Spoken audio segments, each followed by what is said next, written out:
श्रुत परंपरा के अंतर्गत जब स्मरण करने की क्षमता घटती गई, तब आचार्य धरसेन को चिंता हुई कि आखिर जैन श्रुत पंचम काल के अंत तक सुरक्षित कैसे रहेगा।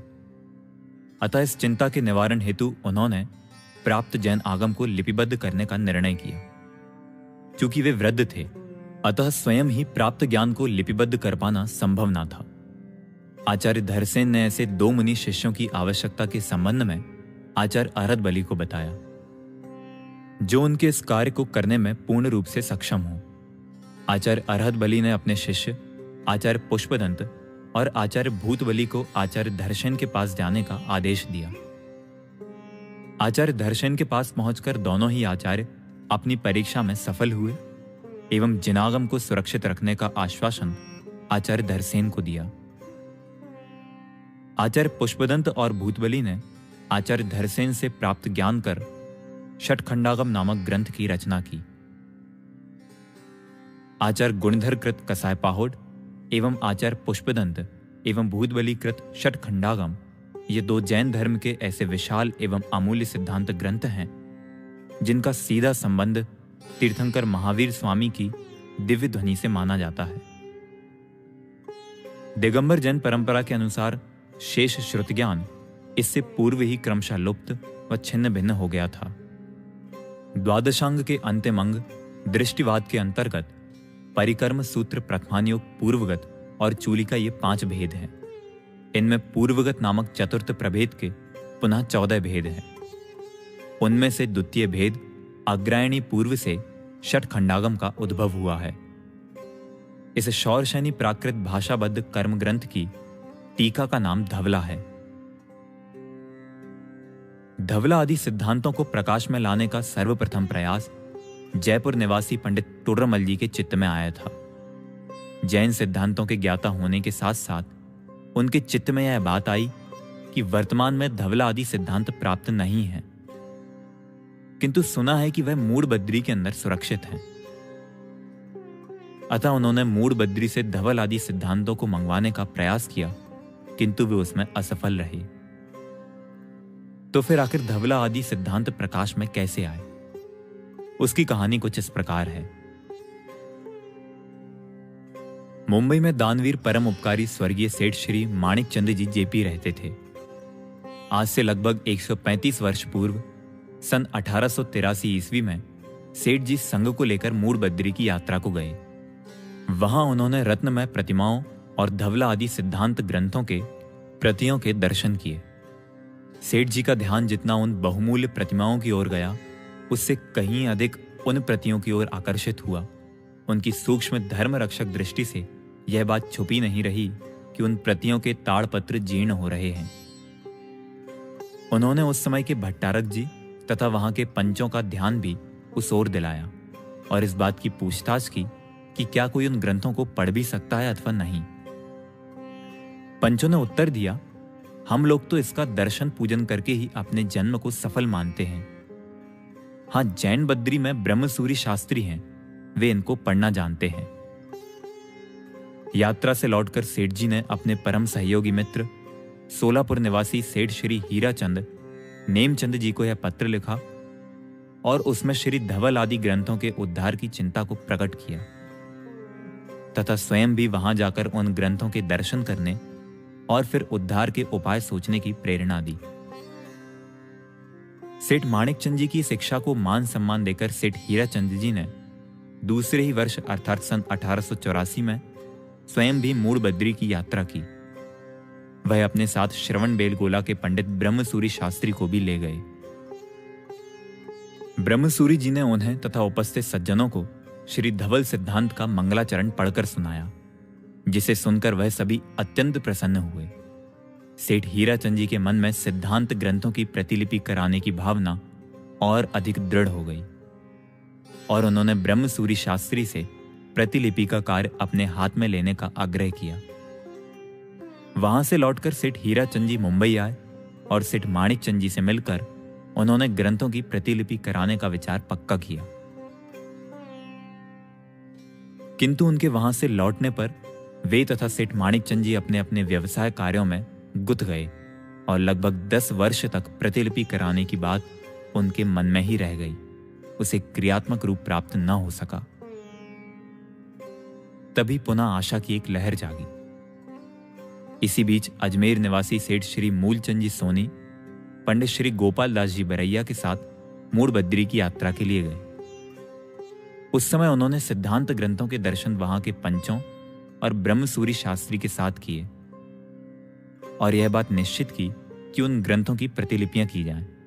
तदनुसार लेखन कार्य प्रारंभ भी हो गया। यात्रा से लौटते समय सेठ मूलचंद जी सोनी सोलापुर और मुंबई भी गए और उन्होंने सेठ हीराचंद जी और माणिक चंद्र जी को भी अपने उक्त कार्य की सूचना दी, जिसका उन्होंने अनुमोदन किया। कार्य शुरू तो हुआ किंतु पूर्ण नहीं।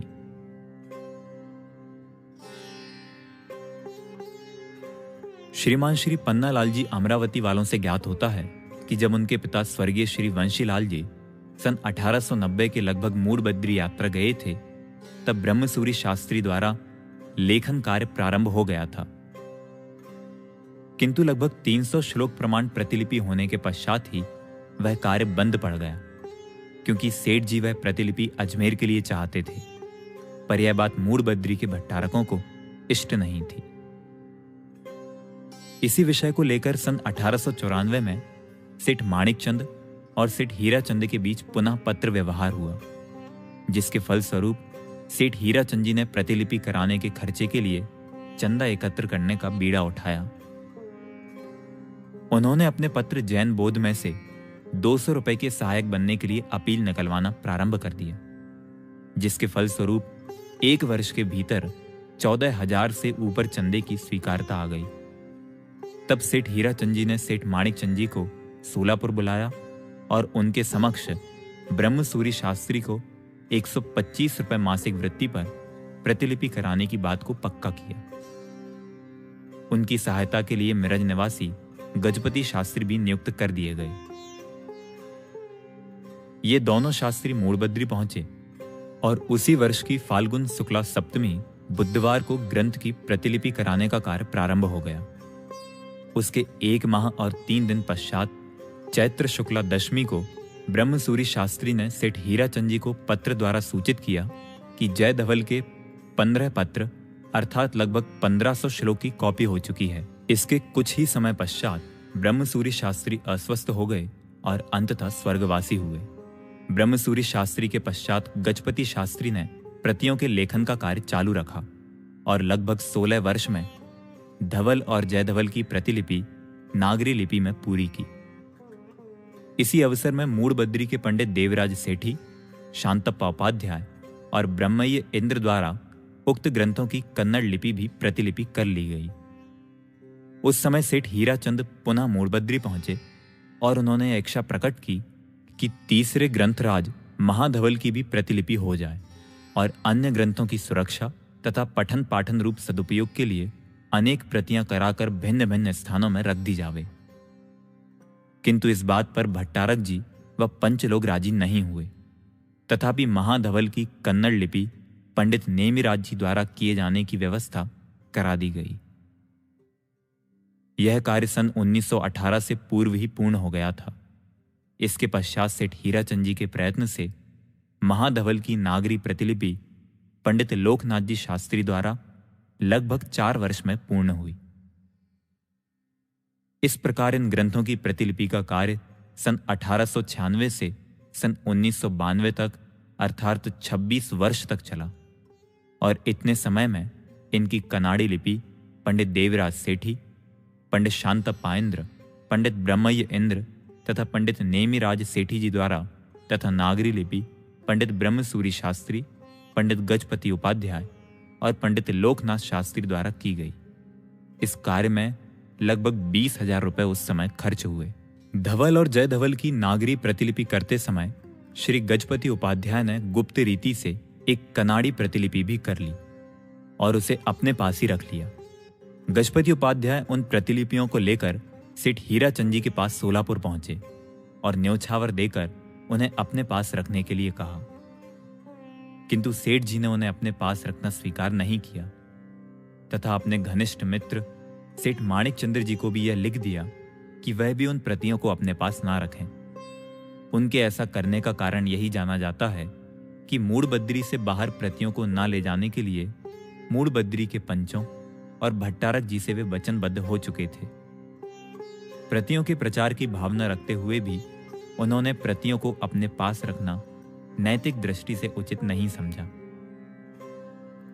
तब गजपति उपाध्याय उन प्रतियों को लेकर सहारनपुर पहुंचे और वहां श्री लाला जम्मू प्रसाद जी रईस ने उन्हें यथोचित पुरस्कार देकर उन प्रतियों को अपने मंदिर जी में विराजमान कर दिया। गजपति उपाध्याय ने लाला जी को यह आश्वासन दिया कि वह स्वयं कनाड़ी प्रतिलिपियों की नागरी लिपि कर देंगे, किंतु पुत्र की बीमारी के कारण उन्हें शीघ्र घर लौटना पड़ा। पश्चात उनकी पत्नी भी बीमार हुई और उनका देहांत हो गया। इन संकटों के कारण उपाध्याय जी फिर सहारनपुर ना जा सके और सन 1923 में उनका भी देहावसान हुआ। लाला जी ने उन ग्रंथों की नागरी प्रतिलिपि पंडित विजय चंद्रा और पंडित सीताराम शास्त्री के द्वारा कराई। यह कार्य 1916 से 1923 तक संपन्न हुआ। सन 1924 में सहारनपुर वालों ने मूड़बद्री के पंडित लोकनाथ शास्त्री को बुलाकर उनसे कनाड़ी और नागरी लिपियों का मिलान करा लिया। सहारनपुर की कनाड़ी प्रति की नागरी लिपि करते समय पंडित सीताराम शास्त्री ने एक और कॉपी कर ली और उसे अपने पास रख ली। यह लाला प्रद्युम्न कुमार जी रईस सहारनपुर वालों की सूचना से ज्ञात होता है, पर यह भी समझ आता है कि जिस समय पंडित विजय चंद्रा और पंडित सीताराम शास्त्री कनाड़ी की नागरी प्रतिलिपि करने बैठे, उस समय पंडित विजय चंद्रा पढ़ते जाते थे और सीताराम शास्त्री सुविधा और जल्दी के लिए कागज के खर्रों पर नागरी में लिखते जाते थे। उन्होंने पीछे शास्त्र की प्रति सावधानी से लिखकर लाला जी को दे दी, किंतु उन खर्रों को अपने पास ही रख लिया और उन्हीं खर्रों के आधार से पीछे सीताराम शास्त्री ने अनेक स्थानों पर धवल, जय धवल की प्रतिलिपि करके दी। उन पर की गई प्रतियां अमरावती, आरा, कारंजा, दिल्ली, मुंबई, सोलापुर, सागर, झालरापाटन, इंदौर, सिवनी, ब्यावर और अजमेर में विराजमान हैं। पंडित गजपति उपाध्याय तथा पंडित सीताराम शास्त्री ने चाहे जिस किसी भावना से उक्त कार्य को किया हो और भले ही नीति की कसौटी पर वह कार्य ठीक नहीं उतरता हो, किंतु इस महान सिद्धांत ग्रंथों को सैकड़ों वर्षों से कैद मुक्त करके विद्वत और जिज्ञासु संसार का महान उपकार करने का श्रेय भी उन्हीं को जाता है।